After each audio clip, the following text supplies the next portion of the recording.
Sénat, c'était l'affaire Benalla. Les auditions, on y revient. Saveria Roger, bonjour. Bonjour Cyril, bonjour à tous et bienvenue dans cette édition. J'ai un profond respect pour le Sénat, j'ai un profond respect pour les sénateurs et j'ai un profond regret pour le propos que j'ai pu avoir à votre rencontre, Monsieur le Président.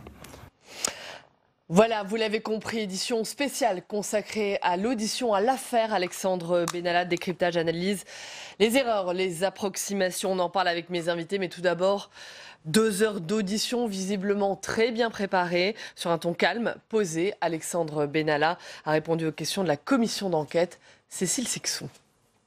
Les projecteurs sont rivés sur Alexandre Benalla. Les sénateurs, eux, profitent du spectacle. Ce matin, ils s'attendent à une audition musclée, mais contre toute attente, Alexandre Benalla commence son propos par des excuses. J'ai un profond regret pour le propos que j'ai pu avoir à votre rencontre, Monsieur le Président. Parce que, quelles que soient les circonstances, quelle que soit la pression, on ne s'en prend pas aux hommes. Dans la presse, il avait traité Philippe Bas de petit marquis et les sénateurs de petites personnes. Sa contrition est plutôt bienvenue pour les sénateurs. La moindre des choses, c'était effectivement de s'excuser.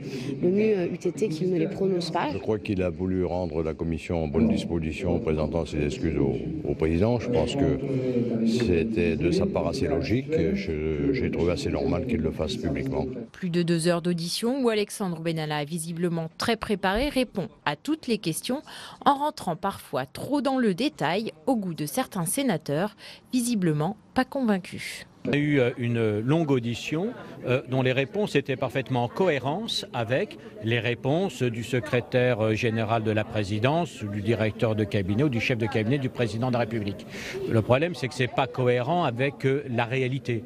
Ce n'est pas cohérent avec sa situation, ses gestes et attitudes professionnelles lors des déplacements. Parmi les points cruciaux de l'audition, Alexandre Benalla a expliqué pourquoi il portait une arme, ainsi que ses missions auprès d'Emmanuel Macron, mais ses réponses trop confuses ont frustré les sénateurs.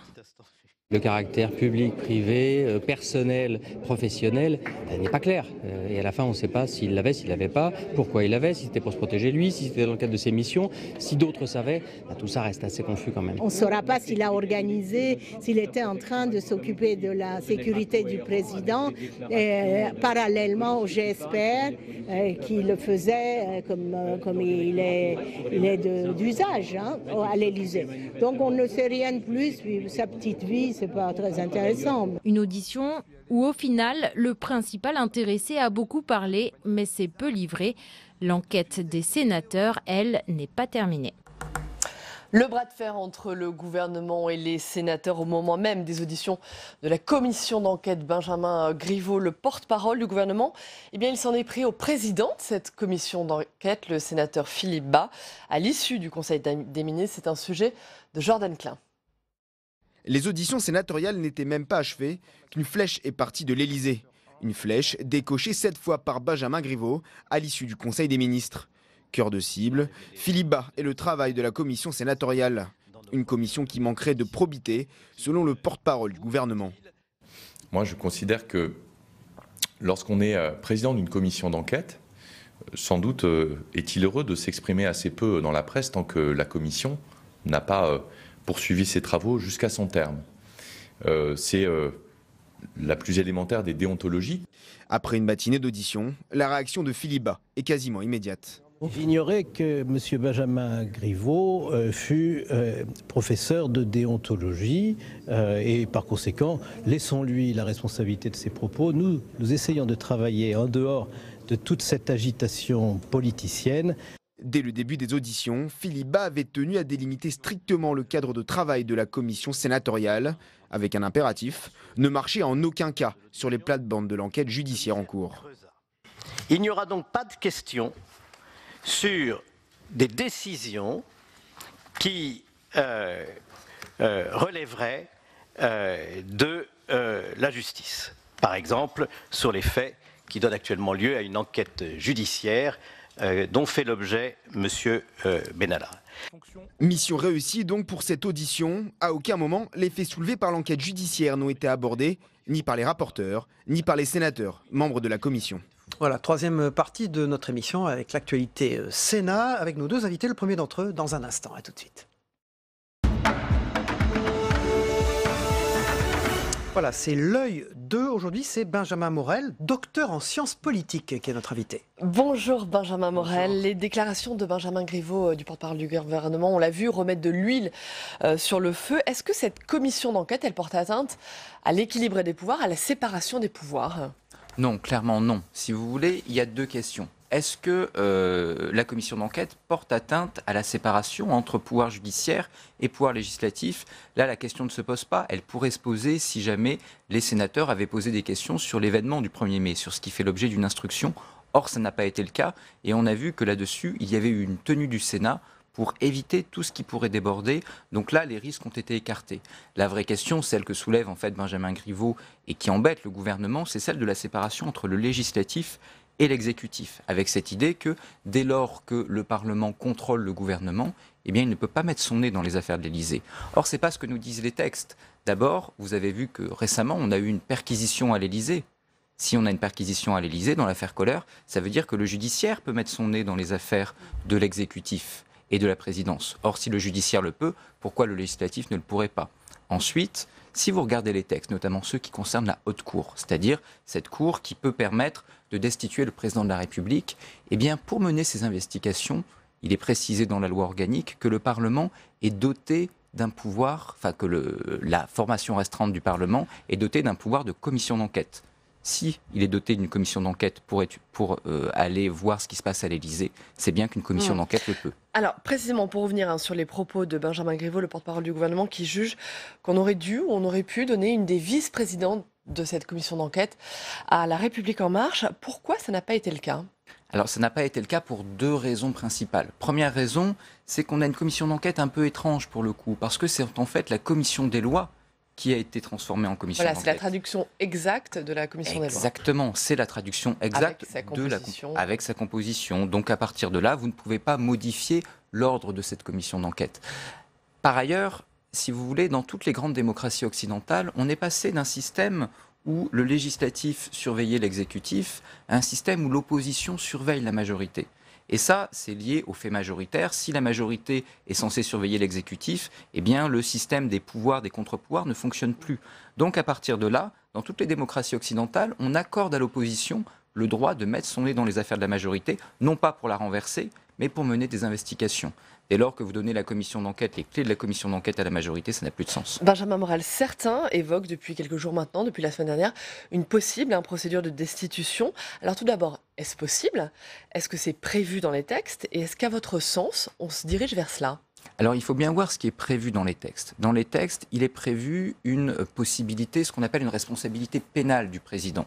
Si jamais il a commis des actes manifestement incompatibles avec ses fonctions, donc pas s'il a mené une mauvaise politique, mais si les actes qu'il a commis sont incompatibles, il peut être renversé par une formation particulière du Parlement dont je parlais tout à l'heure, qui s'appelle la Haute Cour. Toutefois, pour réunir cette formation, eh bien, il faut que il y ait une enquête, mais qu'ensuite il y ait un vote d'une résolution au Sénat et à l'Assemblée nationale. Donc quand bien même le Sénat voudrait lancer ce type de procédure, eh bien, il faudrait l'aval de l'Assemblée nationale, donc ça paraît improbable. Toutefois, au-delà de ça, eh bien, ce ne serait pas opportun. On a vu que dans les auditions, il n'y a pas eu de remise en cause directe d'Emmanuel Macron. On a une enquête qui porte sur le fonctionnement de l'Élysée et non sur le président de la République. Merci Benjamin Morel, merci beaucoup pour cet éclairage. Alors les sénateurs avaient beaucoup de questions hier, de longues auditions, on l'a dit. Ont-ils obtenu les réponses qu'ils cherchaient? Les explications de Sandra Cerquera. Devant les sénateurs, Alexandre Benalla minimise son rôle à l'Élysée. Il assure n'avoir jamais été le garde du corps d'Emmanuel Macron. Ce n'était pas une fonction opérationnelle de sécurité, c'était une fonction administrative. Affirmant même que sa demande de port d'armes était destinée uniquement à sa sécurité personnelle. La mission de police n'est pas un préalable à la délivrance de l'autorisation de port d'armes.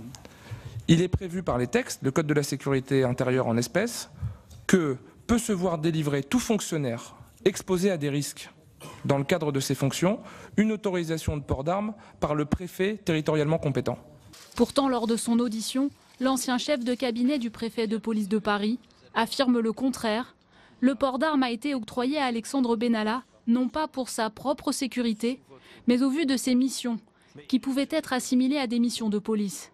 Considérant l'action d'Alexandre Benalla de coordination de sécurité de la présidence de la République avec les forces militaires et le GSPR, considérant qu'il exerçait sa mission auprès du président de la République, qui fait l'objet de nombreuses menaces, et considérant qu'il était de fait manifestement exposé à des risques d'agression, c'est ça qui est écrit dans l'arrêté, le préfet de police a validé sa demande. Il était présent lors des manifestations du 1er mai, le gendarme réserviste Vincent Kras, à qui la demande de huis clos a été refusée, garde quant à lui le silence. Il ne dira rien sur l'émission d'Alexandre Benalla. Vous ne pas vous dire je ne savais rien. Vous savez bien que ce n'est pas vrai. Monsieur le sénateur, même si je sais ces choses, je ne vous y répondrai pas. Je ne connais pas sa fiche de poste, je n'ai pas lu son contrat de travail, donc je ne vais pas me risquer à dire des approximations. Au bout de ces 3 auditions plus qu'attendues, les sénateurs sont catégoriques. Les contradictions subsistent sur le port d'armes et l'émission d'Alexandre Benalla. Voilà, Territoire Sénat ce matin avec notre deuxième invité dans cette partie de l'émission. C'est le face-à-face dans un instant. Saveria, vous recevez Rachid Temal, sénateur socialiste du Val d'Oise. Bonjour Rachid Temal. Bonjour Rachid Temal. À l'issue de l'audition d'Alexandre Benalla hier, audition à laquelle vous avez assisté, vous avez employé le mot de mensonge. Soyons précis. Quel mensonge a proféré Alexandre Benalla à votre sens ? Il y a un mensonge pour une raison simple. Alexandre Benalla nous a expliqué, avec talent et bien coaché, je dois dire, qu'il n'avait aucune mission de sécurité. Alors que toutes les images démontrent que tant au moment où Emmanuel Macron était candidat à l'élection présidentielle, que Emmanuel Macron, président de la République, M. Benalla assurait bien des missions de protection et de sécurité. Toutes les images le montrent. Tous les journalistes peuvent le voir ou l'ont vu. Et comme on dit dans le jargon de la sécurité, il était soit l'épaule droite, soit l'épaule gauche, là où c'est la sécurité. Et il y a même des images qui ont circulé hier, qui voyaient bien qu'en cas d'agression, c'était M. Benalla qui prenait le président de la République ou le candidat, et puis qu'il l'exfiltrait. C'est exactement de la sécurité. Et d'ailleurs, M. Benalla a été embauché au départ, parce qu'il a des compétences en sécurité. Donc quand il nous dit « je ne faisais pas de sécurité, je n'ai jamais été garde du corps du président de la République », ce n'est pas vrai. Deuxième élément, il nous dit le port d'armes, qui est quand même dans cette affaire-là, une question. On a bien vu que cette question du port d'armes, elle cristallise. Elle cristallise parce que personne n'est capable de nous dire, tant à la présidence de la République qu'à la préfecture de police de Paris, que M. Benalla, la même chose. Il est indiqué qu'il a un port d'armes parce qu'il a des missions de sécurité. Encore une fois, c'est une contradiction, un mensonge par rapport à ce que nous a dit M. Benalla. J'étais mal. Néanmoins, je voudrais quand même rester sur l'aspect politique des choses. À l'instant, le président du Sénat, Gérard Larcher, vient de déclarer que le Sénat a joué son rôle de contre-pouvoir. C'est également ce qu'avait dit Philippe Bas hier. Il avait dit que le Sénat est le seul contre-pouvoir non aligné. Quid de la gauche, quid du PS ? Est-ce que le Sénat est aujourd'hui le seul contre-pouvoir en France ? D'abord, je rappelle qu'au Sénat, il y a plusieurs groupes. Et le Parti socialiste, le groupe dont je suis l'un des vice-présidents, est le deuxième groupe au Sénat. Et donc, nous sommes, nous, Parti socialiste, dans l'opposition à M. Macron depuis le départ, puisque j'ai fait voter, à l'époque où j'étais en responsabilité du Parti socialiste, une résolution disant que nous sommes bien dans l'opposition. Le Sénat est un contre-pouvoir, mais tout le Sénat. Aussi les socialistes, bien évidemment. Donc, par cette commission d'enquête, le Sénat joue son rôle de contre-pouvoir. Mais je rappelle que par rapport à l'affolement du gouvernement ces derniers jours, le Parlement a plusieurs missions. Il faut le rappeler à vos téléspectateurs. La mission de faire la loi, mais également de contrôler l'exécution de la loi et de contrôler le pouvoir exécutif. C'est dans la Constitution. Donc le Parlement, en l'espèce le Sénat, joue son rôle. Et j'attire l'attention, parce que parfois il faut regarder en creux ce qu'a fait l'Assemblée nationale. Puisque quand La République En Marche est majoritaire à l'Assemblée nationale, elle a fait une commission d'enquête sous la contrainte, pour se auto-suicider, se suicider, c'est quasiment le temple solaire, au bout de 4 jours. L'Assemblée nationale a quand même fait une commission d'enquête qui, au bout de 4 jours, se suicide et ne fera aucun rapport écrit. Vous m'entendez bien ? Ils ont fait des auditions et à la fin, pas un écrit. Dans quel Parlement ça existe ? Quand c'est La République En Marche qui gère, voilà la réalité. J'étais mal. Hier, au moment même des auditions d'Alexandre Benalla, à l'issue du Conseil des ministres, le porte-parole du gouvernement, Benjamin Griveaux, a attaqué frontalement Philippe Bas, le président de la commission d'enquête. Il l'a attaqué en parlant d'un manque de déontologie. Votre réaction ? Monsieur Griveaux joue le mauvais flic, si je peux m'exprimer ainsi. Parce que quand même, dans cette affaire-là, ceux qui vont à l'encontre de la séparation des pouvoirs, on les connaît. Monsieur le Président de la République qui appelle le Président du Sénat. Monsieur le Président de la République qui, devant ses parlementaires, dit « Venez me chercher, je suis responsable, il ne se passera rien ». On touche à l'équilibre des pouvoirs, là. Oui, bien sûr. Bien sûr, c'est pour ça qu'il y aura le débat de la réforme constitutionnelle. Derrière ça, il y a la ministre de la Justice qui nous fait une belle tribune sur les grands principes. Mais la ministre de la Justice, au pot de clôture des parlementaires de la République En Marche, où là où monsieur le Président de la République a fait son sketch, il a parlé de l'affaire Benalla, en parlant même du 1er mai. Elle applaudissait. À ce moment-là, il n'y avait pas de séparation des pouvoirs.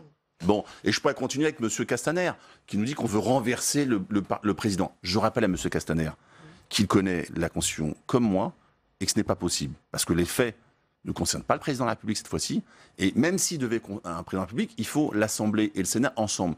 Donc ça n'existe pas. Donc le gouvernement, le gouvernement est affolé.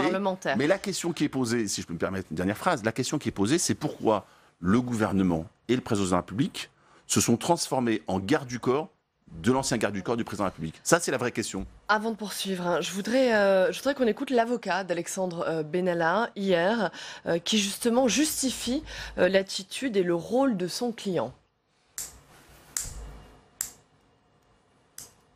Il reste combatif, il reste très fort, parce que c'est un homme qui est très fort. Mais il est évidemment épuisé par tout ce qu'il vit. Vous vous rendez compte que ce garçon a eu sa vie jetée en pâture. Pendant des mois, on n'a parlé que de lui, alors que finalement, son but dans la vie, c'était d'être discret. Et il a été mis en avant dans des conditions qui sont insupportables pour n'importe lequel d'entre nous. Nous, on continue à travailler sur le judiciaire, puisque ce qui nous importe, c'est le dossier, c'est les incriminations, c'est ce qu'on lui reproche en justice. Donc on va continuer à travailler là-dessus. Le 28, nous allons voir le juge d'instruction et nous allons pousser soit vers un non-lieu, soit vers des requalifications importantes, de manière à ce que la sécurité de notre client soit assurée sur le plan judiciaire. Rachid Temal, est-ce que ces auditions ont été utiles? Est-ce que vous avez hier appris quelque chose sur cette affaire? Hier, nous sommes, après celle d'hier, nous sommes à 25 auditions. Parce que tout le monde fait sur Benalla, mais il y a eu 25 auditions. Oui, elles ont été nécessaires, elles sont utiles à la compréhension de la mission de la commission d'enquête, qui est de comprendre s'il y a eu des dysfonctionnements, globalement sur des questions de sécurité, et d'en faire des propositions. Et les commissions d'enquête, je le rappelle, elles sont du ressort de la Constitution, elles se font tant à l'Assemblée qu'au Sénat, enfin à l'Assemblée avant, et donc c'est un travail normal. Et ce qui n'est pas normal, et j'entends ce que dit l'avocat, ce qui n'est pas normal, c'est que ce gouvernement-là, au lieu de laisser faire la justice et la commission d'enquête, passe son temps, ministre après ministre, jusqu'à un président, à commenter et faire du buzz. Parce qu'au départ, on nous disait, l'affaire Benalla, souvenez-vous, avant l'été, c'est rien. C'est un tempête dans un verre d'eau. Et puis au retour de l'été, le président de la République et tout son gouvernement, sauf le Premier ministre d'ailleurs, je tiens à le signaler, interviennent. Néanmoins, François Patriat hier, le patron du groupe des sénateurs En Marche ici au Sénat, dit qu'on n'apprend rien dans ces auditions, donc ça ne sert à rien. La majorité pense que cette commission va trop loin. Il se trompe? Oui, il se trompe, mais après, François Patriat n'est pas venu aux auditions. Il n'est pas venu hier. Donc je ne sais pas ce qu'il a appris ou pas appris. Je suppose qu'il n'a pas suivi ça à la télé, puisqu'il est contre cette commission d'enquête. Voilà, donc M. Patriat fait aussi de la politique. Il fait de la politique, M. Patriat, ainsi que M. Alain Richard, qui est membre de la commission pour la République En Marche. Voilà, moi je dis encore une fois que tout le monde... Il n'y a aucune instrumentalisation politique dans cette commission d'enquête. Il n'y en a pas. Ben non. Enfin, moi j'aimerais bien que... Parce que M. Patriat et d'autres se répandent, mais il n'y a aucun exemple en face. On n'illustre jamais ce propos-là. Pour terminer sur Alexandre Benalla, Jean-Pierre Sueur, hier, qui est le vice-président de la commission d'enquête, a déclaré « Nous avons subi des pressions ». À quoi fait-il référence selon vous? Au président de la République, à la ministre de la Justice, au patron du parti La République En Marche, au porte-parole du gouvernement. Voilà des exemples. Temal, annonce d'Édouard Philippe sur France Inter il y a quelques minutes, 300 000 retraités vont bénéficier d'un geste fiscal. Il a raison, le Premier ministre? Alors, c'est le Premier ministre qui aura quand même fait une CSG pour les retraités. Donc, il a abaissé les revenus, le porte-monnaie des retraités l'an dernier. Et c'est celui qui va prélever 6 milliards d'euros l'an prochain pour les retraités. Sur cette annonce précisément. Mais excusez-moi, on en retire plusieurs milliards et on vous donne 300 millions. On a tous fait, je crois, des calculs.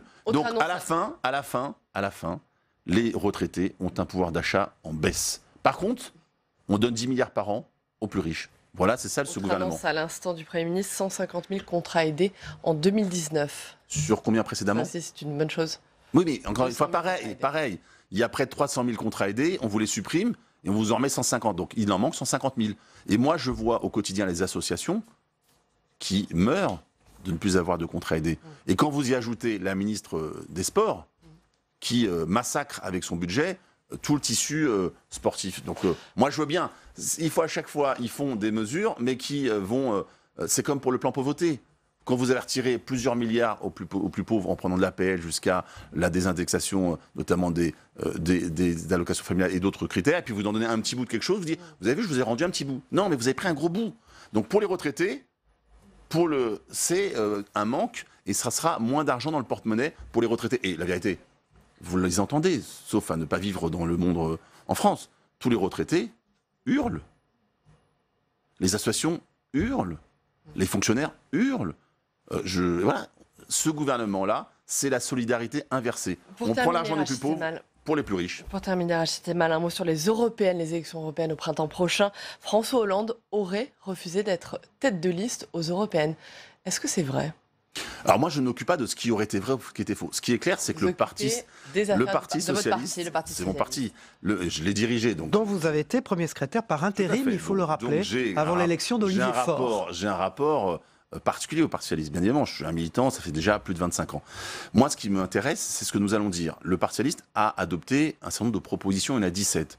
Moi, je plaide pour qu'à la fin, il y en ait une dizaine de propositions fortes qui touchent au quotidien de nos concitoyens. Par exemple, moi, je plaide pour que il y a un impôt de solidarité sur la fortune au niveau européen.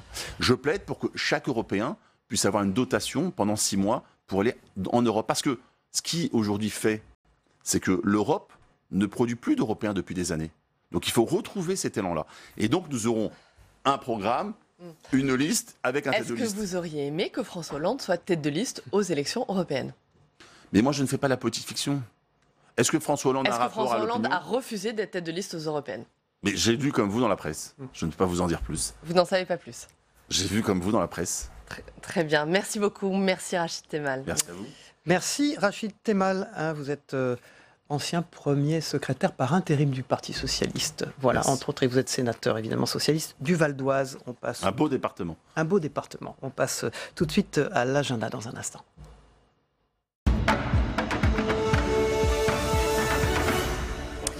Alors, Savaria Rojek, cet agenda aujourd'hui?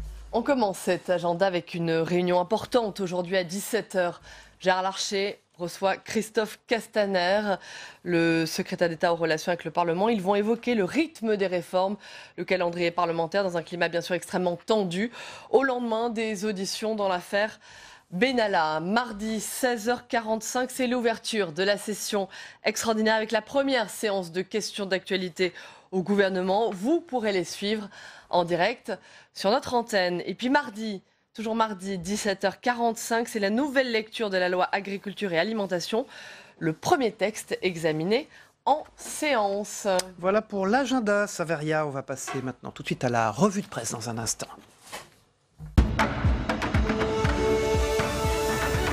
Une revue de presse des unes de la presse quotidienne régionale et nationale et numérique, une nouveauté pour nous ce matin. Tout à fait, Cyril. On commence avec Le Figaro. Le Figaro avec l'affaire Benalla à la une.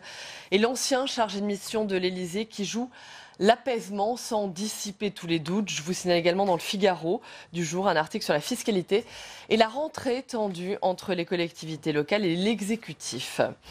Alexandre Benalla également à la une du Parisien. Benalla, une audition et beaucoup de questions.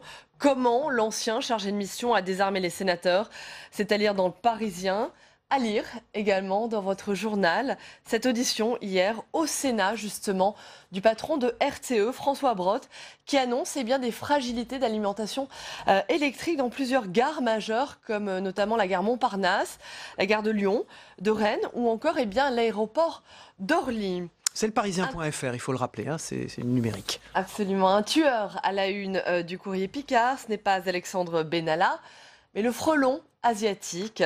Après le décès d'un homme suite à une attaque mardi dans le Calvados, la menace pèse maintenant sur la Picardie. Même menace, même tueur à la une de la Nouvelle République, frelon asiatique, le cri d'alarme des apiculteurs. Et puis les dérèglements climatiques également à la une de la dépêche du midi avec la sécheresse et les agriculteurs qui s'inquiètent pour leur récolte après la pluie du printemps, la chaleur de l'été et les craintes pour les prochains rendements. Et puis on va terminer avec l'Indépendant catalan, cette histoire que vous pourrez justement retrouver sur le site l'indépendant.fr. Pas d'ours dans les Pyrénées, c'est un des dossiers délicats dont hérite François de Rugy, le nouveau ministre de la Transition écologique. Il est attendu aujourd'hui à Pau. Il évoquera l'introduction de 2 ours dans le massif pyrénéen. Les militants et les bergers, eux, menacent de sortir les armes et les fusils. Ils craignent pour leurs troupeaux. C'est à lire dans l'indépendant.fr. Voilà, et il faut regarder et lire les sites internet de la presse quotidienne régionale, vous y abonner. Il y a beaucoup d'enquêtes, de reportages, de contenus qui ne sont pas dans les éditions print, les journaux quotidiens. Voilà, merci de votre fidélité. Demain, on se retrouve évidemment pour cette émission en 3 parties. Le journal des territoires, territoire d'info et territoire Sénat. Et notre invité politique demain matin à 8h, ce sera Éric Coquerel de la France Insoumise. Merci à tous, merci de votre fidélité et à demain. Au revoir.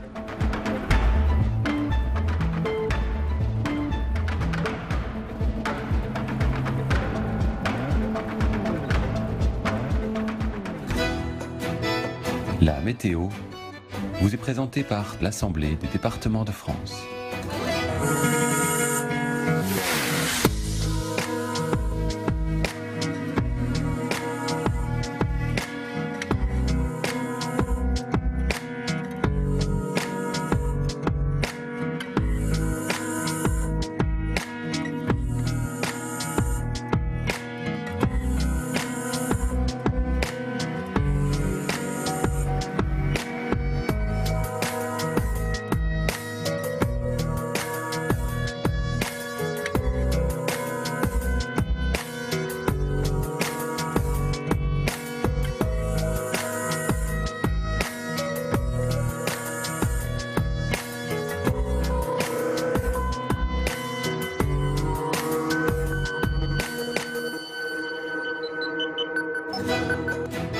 C'était la météo avec l'Assemblée des départements de France.